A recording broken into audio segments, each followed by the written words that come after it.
on the bridge a man with dark facial hair that pointed a weapon at him. During cross-examination, he had written a report 3 days after the incident. He made no mention of a man on a bridge with dark facial hair. In February of 2015, almost a year later, he had an opportunity with the FBI and the U.S. attorneys to make any corrections that he wanted to make to his testimony if his recollection had changed. The only change that he made was that he added in addition that he had been an undercover employee that had attended the rallies. That was not in his initial report. That was the only change that he made. He did not make any changes regarding his testimony that he is now saying in front of the jury that he saw a bearded man with dark facial hair who pointed a weapon at him from the northbound bridge. They also brought up that he did meet with the FBI and the prosecution prior to coming in on multiple occasions, and that his original testimony did not include that information or the information that he was an undercover agent. Well,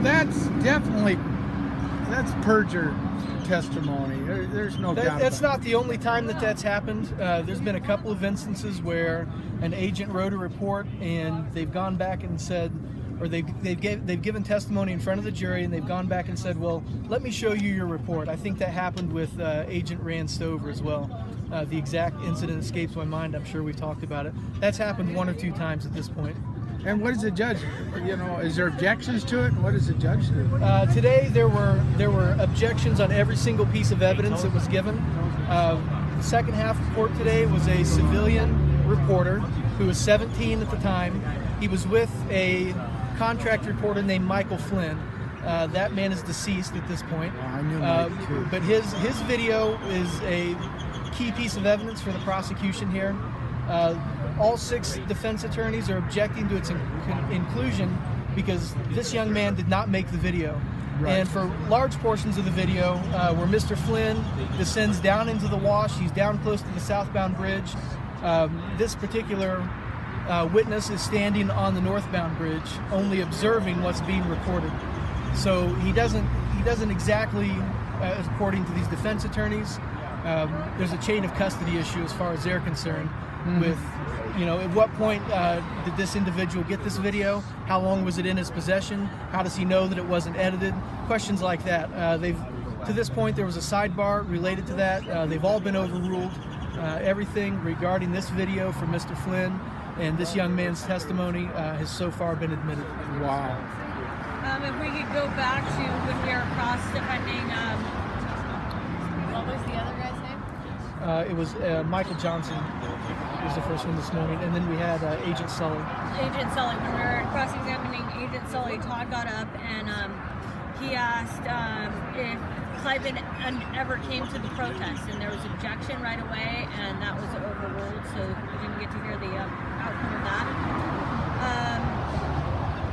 He was asked if you saw Todd at the rally, and this is Todd Ingle, not Leventhal.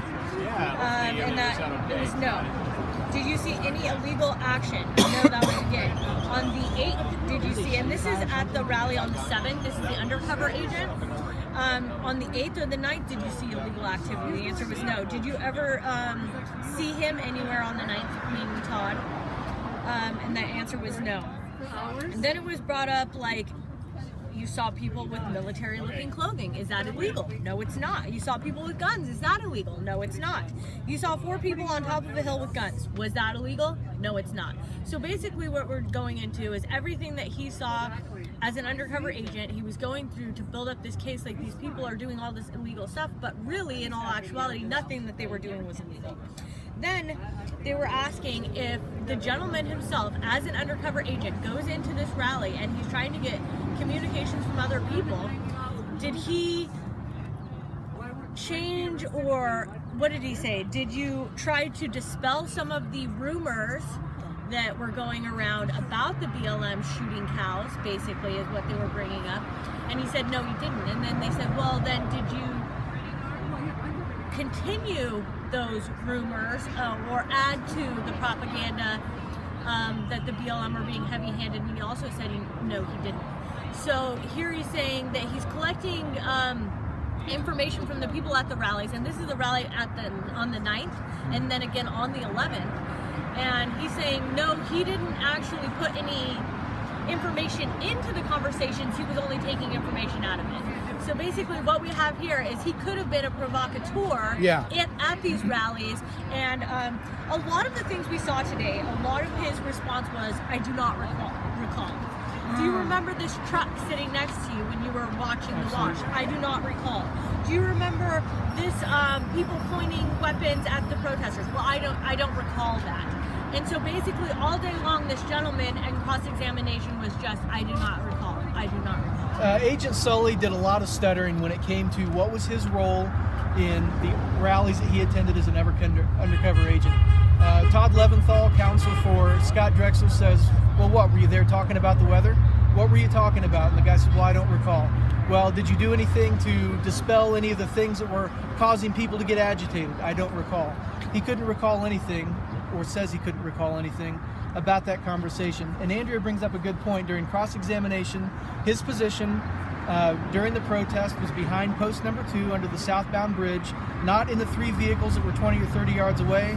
He was about 30 or 40 yards back next to an SUV. You can't see nothing from there. Well, 20 yards to his right was the blue 4-door Chevy pickup that had the agents with the weapons pointed. The park rangers, right? Park rangers. He was asked multiple times, did you see a truck? And they showed the picture. I don't remember seeing that. Do you remember seeing the agents on that truck pointing weapons? I do not recall. He did not recall. So that's on the southbound? He was behind post number 2, which is the gate under the southbound bridge. So he's between the gate. So and it's actually north of the other freeway then. That is correct. Yeah, so I north of the southbound Okay, I'm sorry. lanes. I got the picture, and I was thinking someplace different. Okay. He was between the gate and the incident command post. Okay. And he was situated no more than 20 or 30 yards from a picture that we have of a pickup with agents stacked on top of it, some of them with their weapons pointed. And 20 yards away, he did not ever remember seeing that vehicle. Is there going to be any testimony from Dennis Michael Lynch? Well, we don't know. We haven't seen their witness list. Anything from P. Love? Any dates or anything? For Dan Love. P. Love. I would bet big money that he is never called to testify by the prosecution. His ethics violations at the Department of the Interior are too much of a liability. I don't think we're going to hear from him. Okay. That's a big win, guys. The defense will be It's a good one. him, though. Some of the other stuff, when Todd Leventhal went up, he brought up the fact that in his testimony, he said that after Dave Bundy was arrested, and that video of Dave Bundy being arrested went viral, that is when he then his duties changed, and he became an undercover agent. But then when asked that in cross-examination, he refused to say that the video had anything to do with it. Instead, it was one of the elements why it went viral, and he went undercover because of a post that they made on a Bundy supporting website that, the Range War Starts Tomorrow, I believe. He did say that he did view the video of Margaret Houston being clotheslined and thrown to the ground. We never got to see the video, but he did say that he saw it. He also said he saw the BLM put up their First Amendment zone, and he was asked if he was aware of BLM shooting cattle. I believe that was objected to right away. He said there was some news of the BLM stealing cattle is how he got back into this, and this is when he said when you went undercover, there's all of these things that people are upset about. These are videos that are going out that are pulling at the heartstrings of, say, animal rights activists, First Amendment activists, constitutionalists, and that it was pulling people in for different reasons. And when you're undercover, did you try to dispel any of those rumors? And he did not. So, and part of the context of that was this agent made the statement that he feared for his life. They're all saying this, that they were terrified, that they feared for their lives because there were so many people with guns and it wasn't a protest. But he had made a particular statement that when he stood there in his position behind post number 2, he couldn't imagine why the American people would be so angry with law enforcement. And that's where Todd Leventhal came back and said, well, did you see the arrest of Dave Bundy? Did you see the scars on his face? Did you see Margaret Houston? Did you see Ammon Bundy? Did you see all of that? And yet you're shocked that the American people are as upset as they were. Yeah. And the testimony yesterday that 2 bulls were euthanized and 27 more killed during the impoundment process. Say those numbers real loud, somebody. I don't remember Two bulls were here. killed and around 27 other cattle were put down, and I believe that was in the testimony yesterday. Yes. BLM admitted to. Yes, That's I right. believe so. He also said, he was also asked on April 11th if he had a meeting with Love and Schuler, and he refused to say that he was there. But he did know that BLM were closing operations that day, the following day. April 11th. April correct? 11th, and that it would be public information. So on the 12th, people would assume that the BLM had gone. And he said, no, that's unreasonable to assume because we the BLM had, what were they calling, assets still left at the site. They had equipment, trailers, and of course, one agent has testified that they believe that the cattle that they had rounded up were effectively deeded to the federal government, so they weren't willing to, at that point on the 11th, leave everything They didn't behind. need a travel slip to be able to transport if they were then at that point, once they're deeded. Because usually to go through a port of entry or anything, you've got to have that travel slip Okay. to be able to transport the cattle, and that was a big issue. And to transport cattle, you got to have a branding inspection documentation. And I've witnessed the Bundys do that several times, and they never bypass that anytime they transfer cattle, because I mean it's the proper thing to do. And the branding inspector comes in, checks out the cattle, how many cattle are supposed to be, make sure they're all branded and everything, and that has to be done no matter who's doing it. When it goes from across any state line, or even coming from Bunkerville down to Vegas, there still has to be a branding inspection and a documentation to prove it.